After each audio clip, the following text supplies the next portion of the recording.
여러분들은 스스로 자산이 대한민국 몇 퍼센트라고 생각하시나요? 오늘 제가 뭘 할 거냐면 대한민국을 10층짜리 아파트로 비유해서 당신이 정확히 몇 층에 서 있는지, 각 층에서 뭘 해야 하는지 낱낱이 까발려 드리겠습니다. 영상 보시기 전 구독, 좋아요는 사랑입니다. 자, 대한민국을 10층짜리 아파트로 한번 봅시다. 1층부터 5층까지는 빽빽이 사람들이 들어차 있습니다. 통계청 자료 보면 전체 가구의 57%가 여기 몰려 살아요. 좁죠? 엄청 좁습니다. 그런데 6층부터는 어떠냐면 점점 한산해지기 시작해요. 7층 가면 더 넓어지고요. 8층 넘어가면 거의 텅텅 비어 있습니다. 9층하고 10층은 전체의 1%, 아니 0.1%만 사는 완전 성역이죠. 그런데 말입니다. 높은 건물 지을 때 뭐가 제일 중요한지 아세요? 지하 기반이에요. 지하가 튼튼해야 높게 쌓을 수 있거든요. 이 10층 아파트에도 지하층이 있습니다. 그것도 엄청 깊은 지하층이요. 여기서부터 한번 올라가 봅시다. 자, 가장 어두운 곳부터 시작할게요.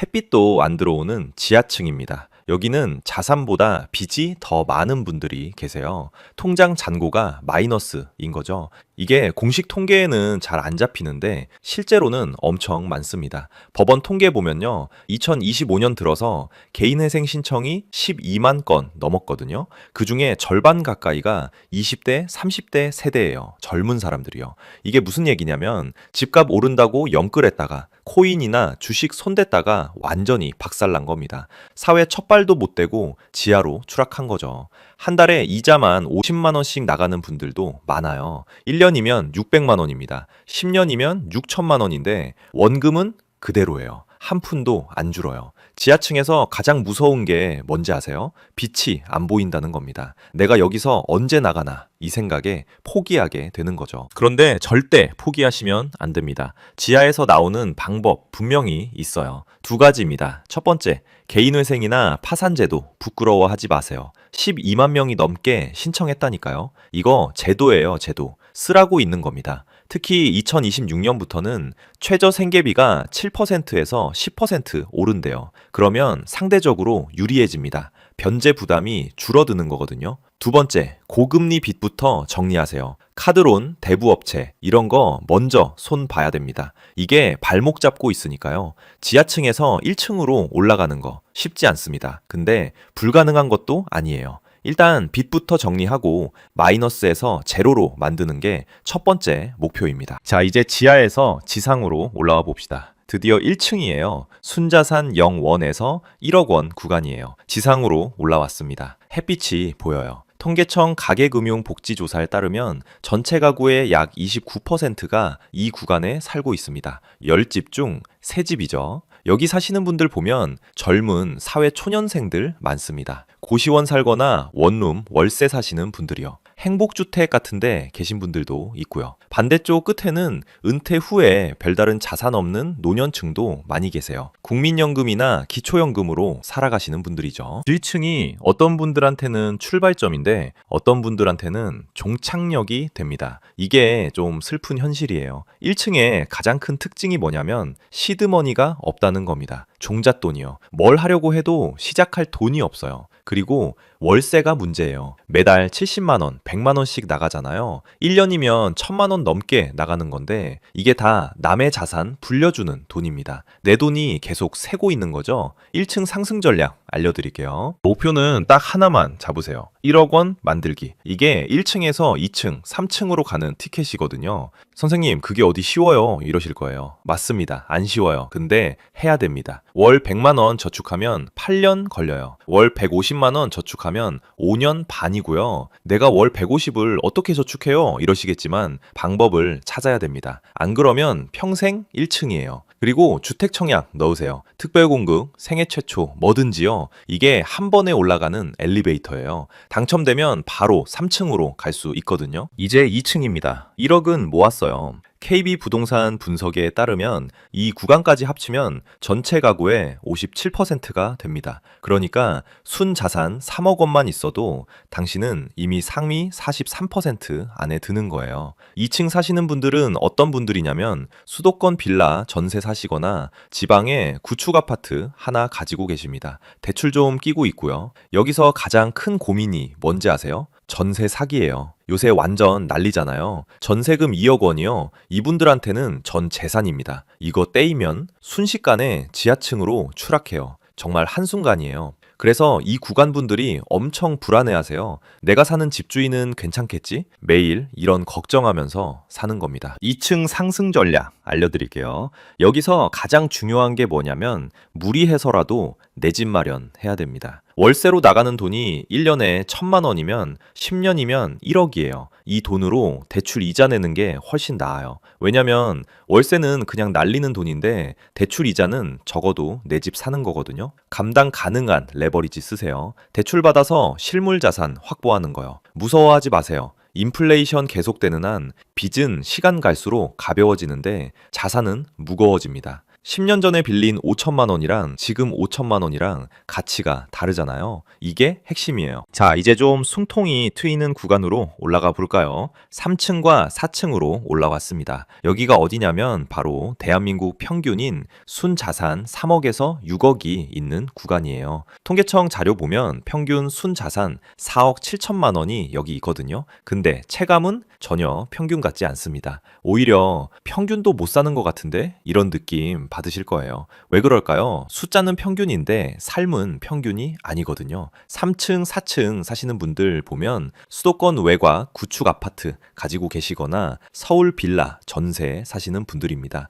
대출 2억에서 3억 정도 끼고 있고요. KB 부동산 12월 동향 보니까 이 구간 분들이 가장 힘들어 하시더라고요. 집값은 계속 오르는데 내 자산은 제자리거든요. 3층과 4층 탈출 전략은 어떨까요? 목표는 명확합니다. 순자산 6억 넘기기. 여기서 뭐가 중요하냐면 집값 상승하는 지역을 선택하는 겁니다. KB 통계를 보면 송파, 용산, 서초 이런 데가 12월에만 2% 넘게 올랐거든요. 같은 돈이라도 어디에 투자하느냐가 중요합니다. 그리고 맞벌이 소득 늘리는 것도 중요하고요. 5층 올라오니까 어때요? 좀 숨통이 트이죠? NH투자증권 분석에 따르면 여기가 통계적으로 상위 20%에서 30% 구간, 즉 순자산 6억에서 10억 구간이에요. 생각보다 높은 겁니다. 5층 사시는 분들 보면 서울 외곽이나 노원, 도봉, 강북 이쪽에 자가 가지고 계시거나 경기도, 분당, 수지, 광교 이런데 국민평형 84제곱미터 가지신 분들이에요.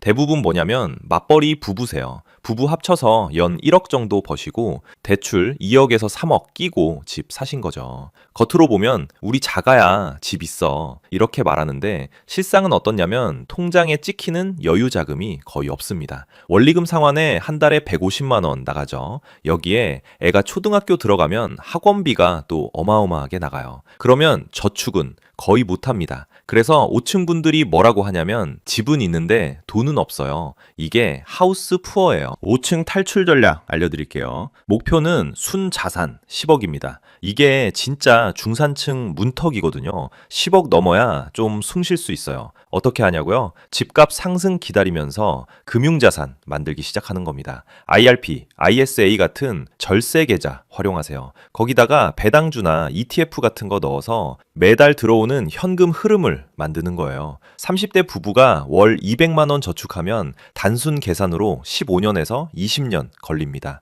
에이, 너무 오래 걸리는데요. 이러시겠지만 이 기간에 집값도 오르거든요. 그래서 실제로는 10년 안에 갈 수 있어요. 복리의 마법이에요. 자산이 자산을 낳는 겁니다. 자, 이제 드디어 6층이에요. 상위 10%의 세계로 들어가 봅시다.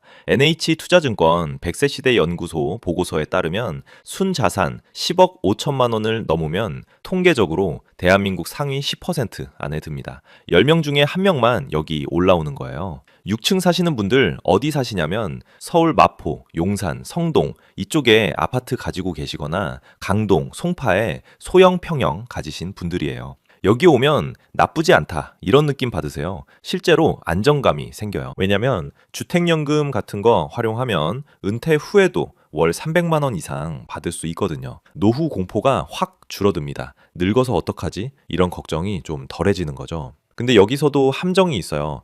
자산의 70%에서 80%가 부동산에 묶여 있습니다. 그러니까 집값이 떨어지면 당신 순자산도 같이 떨어지는 거예요. 집값 등락에 따라 내 자산이 왔다 갔다 하는 겁니다. 6층부터는 계속 상승보다는 안정화 전략이 필요한데요. 포트폴리오 다각화가 핵심이에요. 여기서부터는 분산이라는 게 진짜 중요해집니다. 부동산 60%, 금융자산 30%, 현금 10%. 이게 황금 비율이에요. 외워두세요. 여유자금 생기면 금융자산으로 돌리세요. 배당주, 채권, 해외 ETF 이런 거요. 은행에서 VIP 대우를 받기 시작할 겁니다. PB가 연락 와서 고객님 이런 상품 어떠세요? 이러는데 상담 한번 받아보세요. 나쁘지 않아요. 한 단계 더 올라가 봅시다. 7층으로요. 7층은 순자산 15억에서 30억 구간입니다. 7층으로 올라가면 공기가 달라지기 시작합니다. KB부동산 12월 15일 발표 자료 보면 서울 아파트 평균 가격이 15억 810만 원이거든요. 여기 넘어섰다는 건 서울 어디 가서 내놔도 부러움 살 만한 곳에 산다는 겁니다. 강남 3구 문턱 넘을 수 있는 단계예요. 여의도, 목동 재건축 단지 이런 데 계신 분들이고요.